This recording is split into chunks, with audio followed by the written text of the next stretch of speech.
అవకాశం లేదండి నిలిచేవాడు. ఇప్పుడు ఏడవని వాడు అన్నవాడు నాకు కనపట్టలేదురా అన్నారు ఆయన. అదే శంకరాచార్యుల వారికి జాలేసి పోన్లే పాపం అజ్ఞానం కదూ అని కాతే కాంతా కస్తే పుత్ర. అంటే వైశాఖ మాసమునకు ఒక ప్రత్యేకత ఉంది. దాని పేరే వైశాఖ. వైశాఖ అంటే కొమ్మలు లేనిది అని, శాఖ అంటే కొమ్మలు. వైశాఖ కొమ్మలు లేనిది. కొమ్మలు లేనిది ఏది? చెట్టు కానిది. కాబట్టి తీగ, తీగగా ఉన్నది. వైశాఖ మాసంలో బాగా వచ్చేవి మల్లెపూలు, బాగా వచ్చేవి మల్లెపూలు. ఆయన వైశాఖ తీగ. ఈ కాలంలో బాగా పువ్వులతో ఉండే తీగేది మల్లె తీగ. మల్లె తీగకే మాధవి అని పేరు మల్లె పువ్వుకి. ఆ మాసమునకు మాధవ మాసము అని పేరు. చైత్రమాసానికి మధుమాసం అని పేరు, వైశాఖ మాసానికి మాధవ మాసం అని పేరు. ఆ పేరే మాధవ మాసం. మాధవ మాసంలో ఉన్నటువంటి వైశాఖము తీగ మాధవీలత. మాధవీలత అంటే మల్లెతీగ. వైశాఖ మాసమే మల్లెతీగ. కాబట్టి ఆ మాధవీలత మల్లెపూలు పూస్తుంది.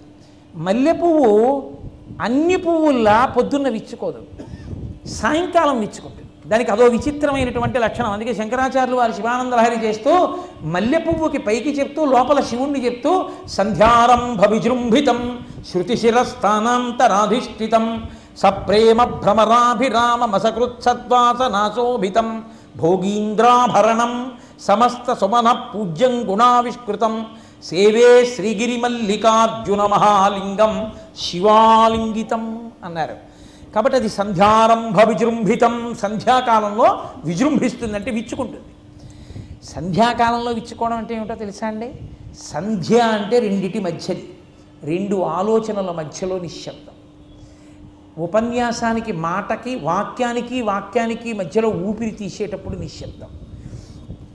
ఎక్కడ ఏ కదలికలు లేని నిశ్శబ్దం ఉందో ఆ సంధ్యయే ఈశ్వరుడు.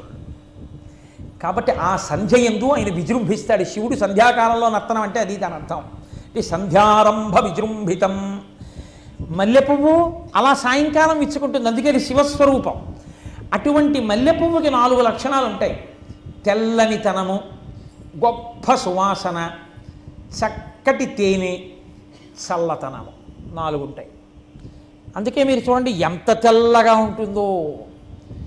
శంకర భగవత్పాదులు కూడా అంత శుద్ధ సత్వస్వరూపులు. అందుకని వైశాఖము మాధవీలత శంకర భగవత్పాదులు. మల్లె పువ్వు పుట్టిన కాలంలో మాధవీలత వైశాఖం మారిస్తే మల్లె పువ్వు ఎంత తెల్లగా ఉంటుందో అంత శుద్ధ సత్వస్వరూపుడైనటువంటి స్థితిలో ఉన్నవారు శంకరాచార్యుల వారు. మల్లె పువ్వులోని తేనె కాదు. కంచికామకోటి పీఠ బిరుదావళిలో ఒక మాట ఉంటుంది, సరస్వతీదేవి కొప్పులో తురుముకున్నటువంటి మల్లెపూలలో ఉన్నటువంటి తేనె కన్నా తీయగా ఉంటుంది శంకరాచార్యుల వారి మాట. అంత తీయని మాట ఆయన మాట. ఎంత గొప్పగా ఉంటాయో ఆయన శ్లోకాలు, ఆయన మాటలు.